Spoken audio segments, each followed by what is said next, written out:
Hi everyone, good morning, good afternoon, good evening, wherever you are. My name is Pankaj Dhingra, your lecturer for Strategic Business Leader exam. Welcome to our SBL short series, SBL Memory Aid series. Sir, SBL shorts? Yes, SBL shorts. बेटा हम छोटे छोटे time के अंदर यानी कि 10 से 15 minute के अंदर हम लोग एक कॉन्सेप्ट को उठाते हैं और उसको इजी लैंग्वेज में विद एग्जांपल्स एक्सप्लेन कर देते हैं ताकि वो एग्जाम्पल वो कॉन्सेप्ट आपके अंदर समा जाए। एक टॉपिक जो मुझे लगता है जहां from the examination stand point आप लोगों के लिए बहुत इंपॉर्टेंट है वो है टेक्निकल आर्टिकल्स। बहुत सारे बच्चे टेक्निकल आर्टिकल्स को एग्जाम में छोड़ के चले जाते हैं, बट बच्चे ये वो एरिया है जहां पे एग्जामिनर चाहता है कि हमें वो चीज़ें पता हो, और क्यों पता हो हम अभी देखेंगे कि क्यों इंपॉर्टेंट है हमारे लिए। बट ये वो चीज़ें हैं जो बहुत सारे बच्चे छोड़ के चले जाते हैं और जहां पे वो प्रॉब्लम फेस करते हैं। बट हम तो फिनट्रामर है सर, हम तो कोई एरिया छोड़ के जाएंगे नहीं। बिल्कुल, फिनट्राम में ये चीजें सारी की सारी कवर होने ही वाली हैं। देखते हैं क्या है and then will move on. आज हम क्या करने वाले हैं? आज हम technical article on strategic analysis cover करने वाले हैं। स्ट्रैटेजी का क्वेश्चन अभी लास्ट एग्जाम में भी आया था जिसपे उसने स्ट्रैटेजी से रिलेटेड बहुत सारा कंटेंट पूछा और उसमें इस टेक्निकल आर्टिकल की भी सिग्निफिकेंस थी जो शायद थोड़े थोड़े पर्सपेक्टिव से बच्चे मिस कर गए, लेकिन हम बिल्कुल मिस नहीं होने देंगे उसको। अब हम देखते हैं इसमें हमें करना क्या है। सबसे पहले हम बात करते हैं टेक्निकल आर्टिकल क्या है, और ये सब उन बच्चों के लिए जरूरी है जो इस टेक्निकल आर्टिकल्स के बारे में जानते नहीं है, बट अगर वो जानते हैं तब भी वो समझ लें कि ये क्यों इंपॉर्टेंट है। टेक्निकल आर्टिकल आपको ACCA ग्लोबल की वेबसाइट पे under student and under resources available होते हैं, सारे सब्जेक्ट्स के अवेलेबल होते हैं। कुछ बच्चे देखते हैं, कुछ बच्चे शायद मिस कर जाते हैं, बट ये इंपॉर्टेंट क्यों है पहले वो समझते हैं ताकि सारे के सारे बच्चे इस पर ध्यान दे सकें। इंपॉर्टेंट इसलिए है क्योंकि ये इलैबोरेट करता है एक टेक्निकल एरिया को जहां पे स्टूडेंट अच्छे से परफॉर्म नहीं कर रहे होते हैं। एग्जामिनर को अगर लगता है स्टूडेंट अच्छे से परफॉर्म नहीं कर रहे हैं तो एग्जामिनर उस पर एक टेक्निकल आर्टिकल बनाता है और वेब पे डालता है कि प्लीज इस टेक्निकल आर्टिकल को पढ़ो, समझो और बच्चे एग्जाम में अच्छा करो। बिल्कुल ठीक बात है। ये हमें वो एक्स्ट्रा इंफॉर्मेशन भी देता है जो एग्जामिनर चाहता है जो एरिया नए हैं। If it is new to you then examiner really wants you to concentrate on. If it is new to the world, examiner really wants you to concentrate on। बिल्कुल ठीक है सर, नया है, हम समझेंगे। अब अगर एग्जामिनर कोई स्पेसिफिक फोकस भी देनी होती है तो भी ये टेक्निकल आर्टिकल्स इंपॉर्टेंट होते हैं। कोई स्पेसिफिक एरिया ऑफ फोकस है, जैसे आज की डेट में क्लाउड कंप्यूटिंग, आज की डेट में एरियाज लाइक फिनटेक, अगर इस तरह के एरियाज पे एग्जामिनर को स्ट्रेस डालना है तो एक टेक्निकल आर्टिकल बनाएगा और आपको दे देगा। बात समझ में आती है? बिल्कुल आती है। And examiner specifically बोलता है that students should give equal attention to all the articles on the website in preparation of the specific exam। But हम बच्चे फिर भूल जाते हैं, हम फिर मिस कर जाते हैं। पर हम तो फिनट्रामर हैं सर, हम बिल्कुल मिस नहीं करेंगे। बिल्कुल ठीक बात। चलो देखते हैं आज क्या है। आज हम करने वाले हैं स्ट्रैटेजिक प्लानिंग प्रोसेस का technical article. As I said ये ACCA की वेबसाइट पे अवेलेबल है। मैं अपने वीडियो में आपको नीचे भी लिंक दे रहा हूं जहां पे अगर आप क्लिक करोगे तो आप डायरेक्टली इस टेक्निकल आर्टिकल पे पहुंच जाओगे। बात समझ में आती है? बिल्कुल आती है। चलो अब ये है क्या? ये स्ट्रैटेजिक एनालिसिस का टेक्निकल आर्टिकल है क्या और किस लिए है? It is to help student. Help student on what? Student on how to read the strategic analysis question. देखो बच्चे, हम सब जानते हैं स्ट्रैटेजिक बिजनेस लीडर एग्जाम एक बहुत ही बड़े क्वेश्चन के साथ आता है और वो क्वेश्चन बहुत सारे पेजेस में होता है, 10 से 12 क्वेश्चन में। अगर वो क्वेश्चन स्ट्रैटेजी पे आता है और हमें वो क्वेश्चन को रीड करना होता है तो वो रीड करने में हमें प्रॉब्लम आती है इन टर्म्स ऑफ गैदरिंग कि हमें क्या क्या चीज़ें चाहिए, कौन कौन सी चीज़ें इंपॉर्टेंट है, कौन कौन सी चीज़ें इमटेरियल है and so on so fourth. ये आर्टिकल हमें हेल्प करता है कि अगर स्ट्रैटेजिक एनालिसिस से रिलेटेड क्वेश्चन आए तो आप उस क्वेश्चन को रीड कैसे करो, कैसे इंफॉर्मेशन उठाओ और कैसे उसको एग्जामिनर को अच्छे से परोस करके दे दो। चलो आगे समझते हैं वो बोल क्या रहा है। फ्रेम करो एक comprehensive view of strategic analysis. Strategy के क्वेश्चन को आंसर करना हो तो स्ट्रैटेजिक एनालिसिस के ऊपर आपको कॉम्प्रिहेंसिव व्यू तो चाहिए ही चाहिए। एनालिसिस अच्छा नहीं करोगे तो बेटे कंक्लूजन कैसे दोगे? तो आपको हेल्प करता है इस आर्टिकल से कि अगर आपको एक फ्रेम करना है स्ट्रैटेजिक एनालिसिस का ओवरव्यू, एक कॉम्प्रिहेंसिव ओवरव्यू, तो आपको उसके लिए क्या क्या करना है। बहुत अच्छी बात है, आगे चलें। और finally coming on to the conclusion कि अगर आप इसको एनालिसिस अच्छा कर लेते हो तो कंक्लूजन कैसे आप पहुंचोगे ये भी आपको आर्टिकल बताता है। देखा आर्टिकल आपको कितनी सारी चीजें बता देता है। बिल्कुल, तो देखते हैं इस आर्टिकल में है क्या। What should a candidate do candidate must ensure, अगर स्ट्रैटेजिक एनालिसिस की बात आती है तो must ensure that he understands the detailed process of strategic analysis, जो कि है क्या? Number 1, where do we want to go. अगर आपका एग्जामिनेशन में क्वेश्चन आता है और एक कॉर्पोरेट से रिलेटेड क्वेश्चन है जिसमें उस कॉर्पोरेट से रिलेटेड बहुत सारी बातें करी गई हैं, तो आपको सबसे पहले समझना है कि अगर ऐसा कुछ एग्जाम में दिया हुआ है कि where do we want to go, वो कॉर्पोरेट जाना कहाँ चाहता है, अगर वो आपको पता होगा तो आपको अंडरस्टैंडिंग क्लियर होगी कि आपको स्ट्रैटेजी पॉइंट ऑफ व्यू से उसको कहाँ लेके जाना है। तो सबसे पहले जो क्वेश्चन पढ़ते समय इस चीज़ का ध्यान रखो कि where do we want to go. बात समझ में आती है? बिल्कुल आती है। अब आगे हम पढ़ेंगे कि where do we want to go का मतलब क्या है। बट नेक्स्ट चीज जो इंपॉर्टेंट है वो है what are the constraints on the existing resources. अब मैंने जाना तो है वहां, बट मैं जा सकता हूं, मेरे पास रिसोर्सेज हैं या नहीं, तो उसका ध्यान रखना।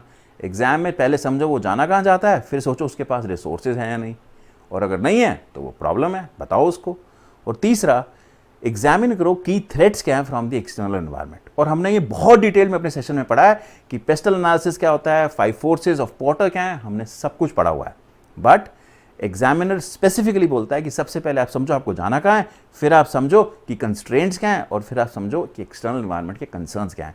और इन तीनों को समझते हुए आप अपना स्ट्रैटेजिक एनालिसिस बहुत अच्छे तरीके से कंक्लूड कर पाओगे, ताकि आप जब एग्जामिनर को कंक्लूजन बताओ तो आप ये स्ट्रैटेजिक एनालिसिस का कॉम्प्रिहेंसिव व्यू आपके दिमाग में हो, और आपको जो कंक्लूजन दिखे वो भी बहुत फुल फ्लेज्ड और कॉम्प्रिहेंसिव हो।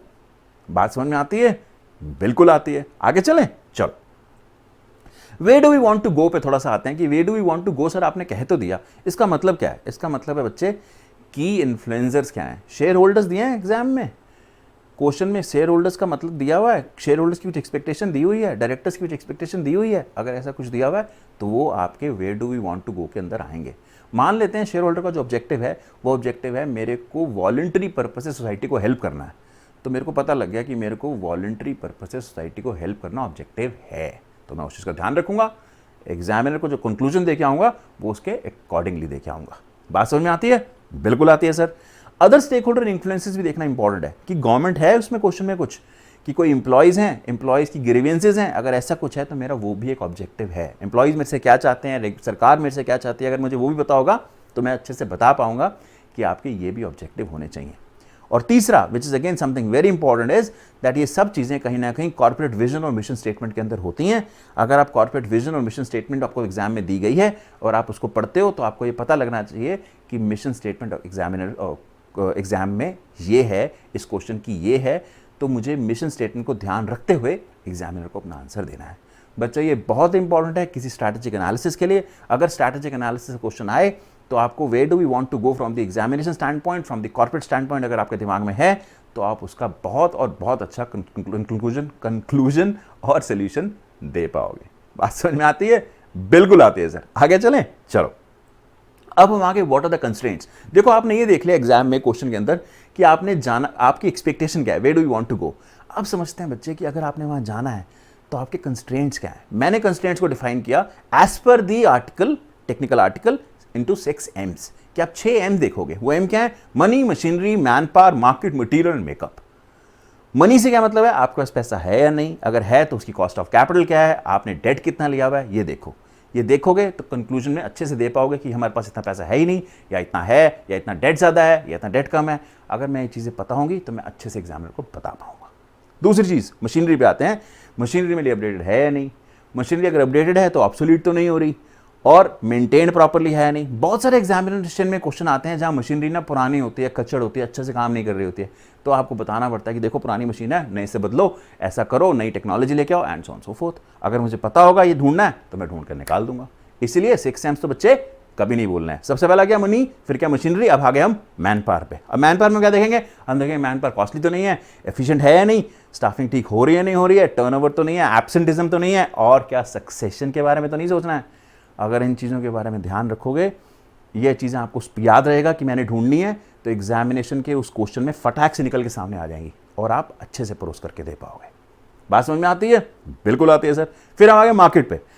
अब क्वेश्चन आया जिसमें बहुत सारी मार्केट्स इन्वॉल्व हैं, इंटरनेशनल भी, डोमेस्टिक के अंदर भी, एक्स भी, वाई भी, जी भी। अब मैं इस चीज़ का ध्यान रखूंगी कौन सी मार्केट इमर्जिंग है, कहाँ मेरी सेल ज़्यादा है, कौन सी डेवलपिंग है, कौन सी ग्रोइंग है, कहाँ पे मेरी ब्रांड की स्ट्रेंथ है, एंड व्हाट नॉट।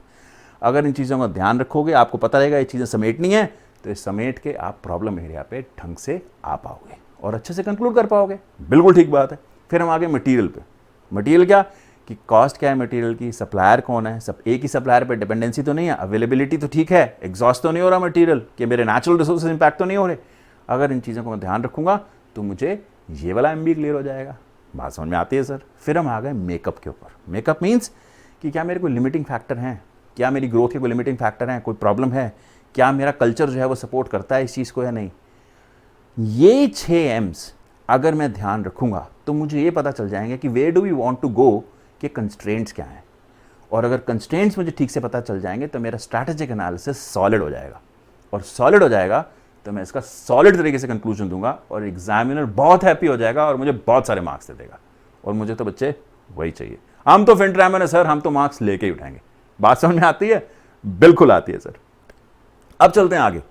अब ये चीज़ हमने डिटेल में पढ़ी हुई है from the session stand point की पोर्टर की 5 फोर्सेस क्या है, पेस्टल क्या है। तीसरी चीज़ वो बोलता है जो आपको इस टेक्निकल आर्टिकल में वो कहता है कि आप जहाँ आपने देखा कि where do you want to go, फिर आपने देखा कि आप यहाँ पहुँचने के लिए कंस्ट्रेंट्स क्या हैं। अब वो कहता है आप देखो कि आपको एक्सटर्नल एनवायरनमेंट क्या है।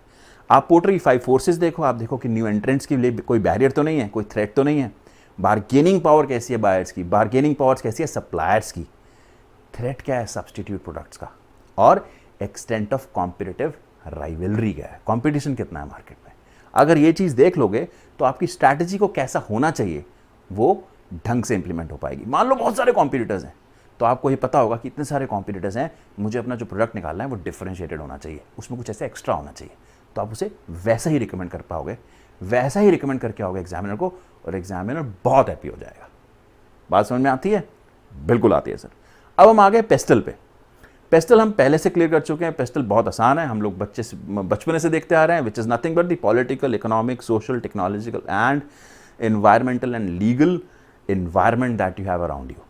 अगर कोई पॉलिटिकल कंसर्न आपको क्वेश्चन में दिखाई देता है या कोई इकोनॉमिक कंसर्न दिखाई देता है, मनी डिवैल्यू हो गई, डिमोनेटाइजेशन हो गया, ब्रेक्सिट आ गया, ऐसा कुछ भी नज़र आ गया, तो मुझे पता है मुझे जो सोल्यूशन देना है, मुझे जो कंक्लूजन देना है वो इस एनवायरनमेंट को सोचते हुए देना है। इस एनवायरनमेंट का इम्पैक्ट अपने पीस के ऊपर और अपना मैं कहाँ जाना चाहता हूँ उसके ऊपर सोचते हुए देना है, ताकि एग्जामिनर को पता चले कि मेरा कितना होलिस्टिक व्यू है।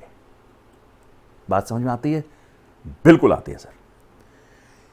2 एग्जाम्पल इस टेक्निकल आर्टिकल में गिवन है एंड एज आई सेड मैं लिंक नीचे दे रहा हूं, आप इस पर क्लिक करेंगे टेक्निकल आर्टिकल पे पहुंचेंगे। इस टेक्निकल आर्टिकल में 2 एग्जाम्पल गिवन है, चैंपियन सॉफ्ट का और बॉल एंड कारपेट का। बहुत और बहुत सिंपल है, कोई मुश्किल नहीं है। आपने सिर्फ इन्हीं 3 चीज़ों का ध्यान रखना है कि मुझे कहाँ जाना है सर, मेरे कंस्ट्रेंट्स क्या हैं और मेरे एक्सटर्नल फैक्टर्स क्या हैं।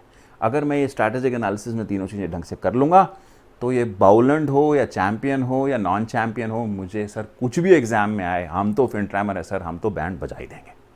बात समझ में आती है? बिल्कुल आती है सर। अब हम आगे कुछ टिप्स के ऊपर, I have specifically kept few tips for you कि अगर आपको स्ट्रैटेजिक एनालिसिस का क्वेश्चन आए, टेक्निकल आर्टिकल ऑफ कोर्स जो कह रहा है वो कह रहा है, बट आपको कुछ टिप्स आपके लिए ध्यान रखना इंपॉर्टेंट है to answer strategic analysis question in the most appropriate way. Number 1, सबसे पहले रिक्वायरमेंट पढ़ना बच्चे क्वेश्चन की। क्वेश्चन जितना मर्जी लंबा हो, अगर आप रिक्वायरमेंट पढ़ लोगे कि स्ट्रैटेजी से रिलेटेड आपसे वो क्या पूछ रहा है, then it will be easier for you to come on to the right strategic analysis. तो सबसे पहले हमें क्वेश्चन की रिक्वायरमेंट पढ़नी सुपर इंपॉर्टेंट है, सुपर सुपर सुपर इंपॉर्टेंट है। बात समझ में आती है? बिल्कुल आती है सर। स्पेंड करो time in terms of analysing the situation. As I said, इन तीनों पैरामीटर्स को पकड़ो, which is something that I have already discussed. आपको ये पता होना चाहिए मैं स्ट्रैटेजिक एनालिसिस करना चाह रहा हूँ, तो मुझे स्ट्रैटेजिक एनालिसिस करने के लिए मुझे क्या करना है, मुझे कहाँ जाना है ये पता होना चाहिए, मुझे मेरे पीस पता होने चाहिए और मुझे एक्सटर्नल एनवायरनमेंट पता होना चाहिए। अब मैं एनालाइज करूँगा पूरी की पूरी सिचुएशन को इन तीनों चीज़ों को दिमाग में रख के, और अच्छे से करूँगा तो मैं अच्छे से एनालाइज करूँगा और अच्छे से कंक्लूजन भी देके आऊँगा। बात समझ में आती है सर? बिल्कुल आती है sir. Keep highlighting the situations. ये एक बहुत स्मार्ट आर्ट है। जब आपको पता है कि ये 3 P's हैं, ये 6 P's हैं, ये इश्यूज़ हैं, ये एक्सटर्नल इश्यूज़ हैं, तो अगर आप उन्हें राइटफुली उस समय अंडरलाइन करते हुए हाईलाइट करते रहोगे और 1 2 3 4 5 10 नंबरिंग कर दोगे, तो एग्जाम में इन्हें पिक करना बहुत आसान हो जाएगा और कंक्लूजन में इसे लिखना बहुत आसान हो जाएगा, ताकि क्वेश्चन को एग्जाम में बार बार ना पढ़ना पड़े। बात समझ में आती है? बिल्कुल आती है सर। स्ट्रक्चर करो, जहाँ आपने एनालिसिस अपना निकाल लिया, आपने 10 पॉइंट 12 पॉइंट 15 पॉइंट निकाल लिए, तो उसे अच्छे से स्ट्रक्चर करो। मैंने पहले कौन सा लिखना है, बाद में कौन सा लिखना है, और उनकी स्ट्रक्चर ऑफ कंक्लूजन अच्छे से करो। बात समझ में आती है? सॉरी बिल्कुल आती है। प्रॉब्लम को देखो, प्रॉब्लम को समझो और उसके कॉरस्पॉन्डिंग सजेशन जरूर दो। एग्जाम में बच्चे कई बार प्रॉब्लम्स नहीं लिखते हैं, सिर्फ सोल्यूशन लिख देते हैं, या प्रॉब्लम्स लिख के आ जाते हैं, ढंग से सोल्यूशन नहीं लिखते हैं। दोनों चीज़ें करनी है बच्चे। स्ट्रैटेजिक एनालिसिस के अंदर स्ट्रैटेजिक एनालिसिस से रिलेटेड प्रॉब्लम लिखो और उससे रिलेटेड एक अच्छा सा कंक्लूजन दो उसको कि उसको क्या करना चाहिए। जहाँ उसे दोनों चीज़ें मिलेंगी वो सुपर हैप्पी हो जाएगा और हमें सुपर मार्क्स देगा। बिल्कुल क्लियर? बिल्कुल क्लियर है सर।